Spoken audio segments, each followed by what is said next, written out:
¿Qué tal? ¿Cómo estáis? En este nuevo episodio de Escuela Alopecia vamos a hablar de un tema que me habéis pedido mucho, que es la alopecia areata. Me habéis escrito por YouTube, por Instagram, por otros medios, incluso por la web, y es un tema que sé que es muy candente y voy a centrarlo únicamente en la alopecia areata grave. Y considero la alopecia areata grave aquella que se pierde aproximadamente un 20 o 30% ya del pelo del cuero cabelludo, lo cual ya hace imposible realmente camuflarlo, ¿vale? La alopecia areata leve es muy fácil de tratar, pero la grave no tanto, y ya requiere un manejo un poquito más específico. Debo recomendaros, como siempre, que os suscribáis al canal y le deis también a la campanita, así rápidamente veréis las actualizaciones del canal y los nuevos vídeos. Si llegamos a 500 suscriptores, pues haré un vídeo que será bastante interesante, ya veréis. Antes de empezar con los tratamientos y cómo los clasifico, debo deciros que esto está basado todo en la ciencia, pero también en mi opinión y mi propia experiencia con ellos, ¿de acuerdo? Siempre, evidentemente, debéis antes aconsejaros en vuestro caso por el médico que os lleve. Así que sin más dilación, vamos allá, ¿de acuerdo? Fijaos, es muy difícil a veces dar probabilidades de repoblación, es decir, de que va a aparecer el pelo en pacientes con alopecia areata, ¿vale? Así que he decidido no poner porcentajes, sino hacerlo un poquito más subjetivo, ¿vale? Porque cada caso es muy distinto, ¿vale? Sobre todo cuanto más tiempo lleve uno con alopecia areata y menos cosas haya hecho, hay más riesgo de que el pelo no vuelva a aparecer, con lo cual de verdad que hay que ser desde el inicio, por lo menos en mi opinión, bastante cañero en el tratamiento para sacar el pelo cuanto antes y mantenerlo. Así que vamos a empezar con los dos tratamientos que claramente a día de hoy, ¿vale? Año 2021, tienen más evidencia de que son muy eficaces, ¿de acuerdo? De que prácticamente o con todo el pelo o prácticamente todo el pelo vuelve a repoblar con ellos, ¿de acuerdo? Hablo únicamente, y todos los tratamientos van a ser así, con monoterapia, es decir, usando cada uno de ellos por separado, todos los que hablaremos, pueden dar resultados. De forma que corticoide sistémico, ¿de acuerdo? Sea oral o pinchazo, claramente es el riesgo, al tomarlos, la probabilidad de que vuelva a aparecer todo el pelo es muy alta, ¿de acuerdo? No 100%, pero es muy alta. Y también algo un poquito más novedosos, que sitúo al nivel de corticoide sistémico quizá un pelín por debajo, los nuevos fármacos anti-JAK, ¿de acuerdo? Como puede ser tofacitinib, ruxolitinib, upadacitinib, bueno, nuevos que están apareciendo actualmente. Se utilizan para otras patologías, como la artritis reumatoide, ¿de acuerdo? Pero van a ir teniendo poco a poco ya indicación para la alopecia areata. Otro tema, evidentemente, es el coste, ¿de acuerdo? Hay muchos mitos con los corticoides sistémicos, sobre todo a nivel de efectos adversos, que es verdad que tienen, pero a nivel de eficacia y a nivel de rapidez, para mí siguen siendo evidentemente la primera elección en un paciente con una alopecia areata grave. Veremos el futuro si los anti-JAK sistémicos se convierten en la terapia de mantenimiento quizás de estos pacientes. Por debajo de muy alta repoblación pondría alta repoblación, y en este caso evidentemente hablaría de tres grandes fármacos que usan mucho los dermatólogos, que es la ciclosporina, son unas pastillas, ¿de acuerdo? El metotrexato, que se puede tomar en pastillas o por vía oral, quizá lo colocaría un pelín por debajo de la ciclosporina, y luego la aciatioprina, ¿de acuerdo? Que la colocaría al nivel de la ciclosporina, es decir, por encima del metotrexato. Estas tres pastillas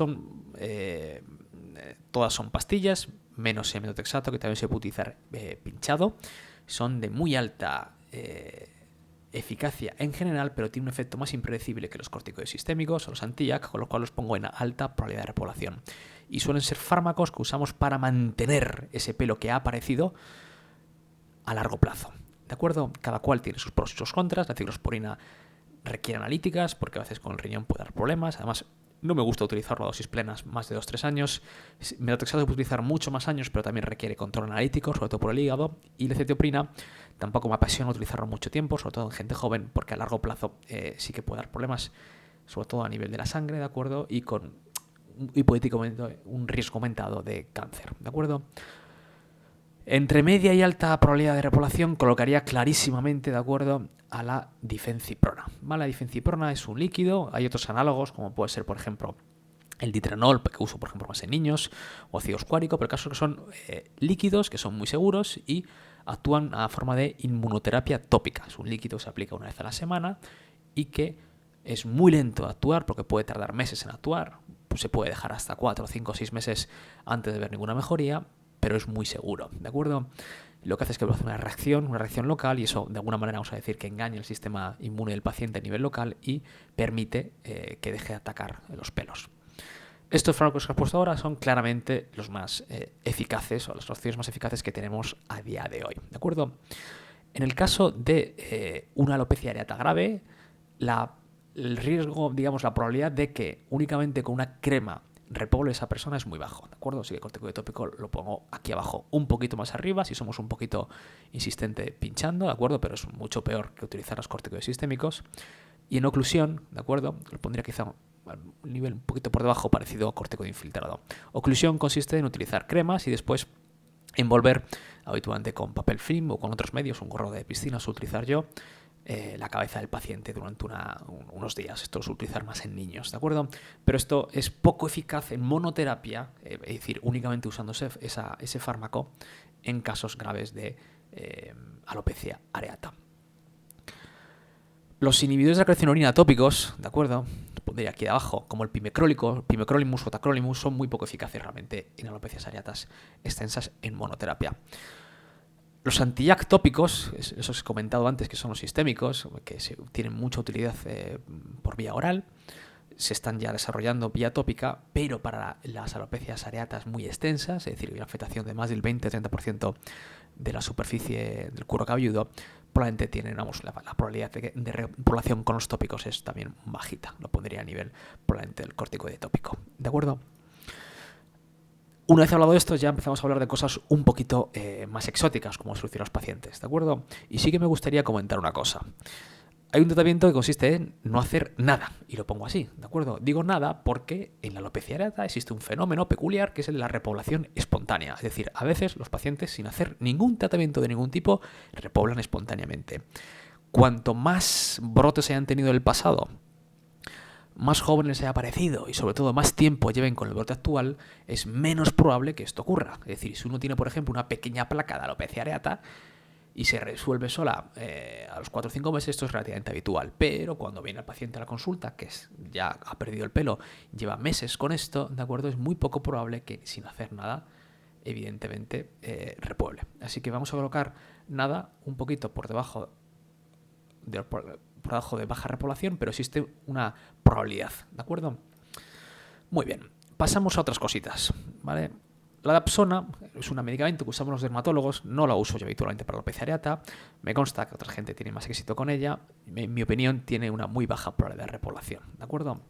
Son pastillas. Y similar a la dapsona, aunque probablemente un poquito más de eficacia, a mí no me apasiona especialmente, hay otras pastillas que la sulfosalacina también se utiliza en forma por otra vía, también por vía rectal, se utiliza mucho por la enfermedad inflamatoria intestinal. Son tratamiento de acuerdo sistémico, pero en mi opinión con baja probabilidad de repoblación, aunque un poquito más que la dapsona. También podemos colocar aquí el microneedling, ¿de acuerdo? El microneedling consiste en hacer pequeñas microincisiones en el cuero cabelludo, por sí solo no es muy eficaz, ¿de acuerdo? Aunque a veces ese microneedling puede ser utilizado con corticoides tópicos, ¿de acuerdo? Se hacen microagujeros y después se deja el corticoide en oclusión, eso probablemente hace que suba un poquito más la eficacia del microneedling. Fototerapia es otro tratamiento clásico, ¿de acuerdo? Que lo pondría probablemente a este nivel. Fototerapia, la radiación ultravioleta, el sol tiene una capacidad que es inmunosupresora, es decir, baja las defensas locales de la piel. Y por eso funciona para tratar muchas enfermedades, por ejemplo la psoriasis o el líquen plano. Pues bien, en la alopecia areata también funciona, lo que pasa es que el riesgo o la probabilidad de que funcione es muy impredecible, con lo cual mi opinión es baja probabilidad. Es decir, es una opción que solo planteo en casos muy ya exóticos que no responden a otros tratamientos. ¿De acuerdo? El láser exímero, hay algunos autores, sobre todo americanos, que tienen más experiencia con esto. Mi experiencia con esto ha sido mala, debo decirlo, no es algo que me parezca súper eficaz, así que lo dejamos en baja por la de repoblación, como también el láser de baja potencia, LLT, ¿de acuerdo? No hay mucha evidencia de que tenga especial utilidad. Y después colocaría en probablemente indiferente lo que es vitamina D, zinc y otros suplementos nutricionales, oligoelementos, vitaminas, ¿de acuerdo? La alopecia areata es un problema autoinmune, ¿de acuerdo? Y es muy difícil actuar a este nivel de esta manera, ¿vale? Así que habitualmente es normal que el paciente pregunte sobre dietas especiales, etcétera, y actualmente hay muy poca evidencia de que podemos ayudarle a ese nivel, con lo cual hay que dejarlo en probablemente indiferente. Así que este ha sido un poquito el resumen de cuál es mi manejo personal de alopecias areatas graves.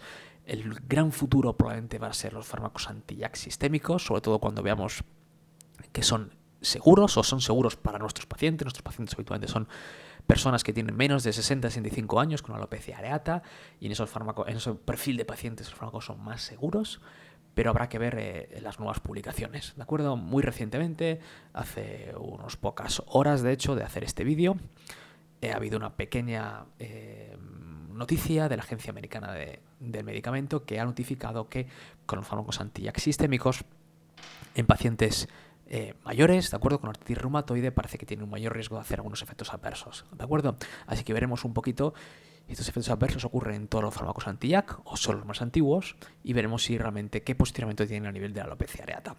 Así que espero que os haya gustado este pequeño vídeo, esta cápsula informativa, y nos veremos en la próxima vídeo de Escuela de Alopecia. Hasta ahora.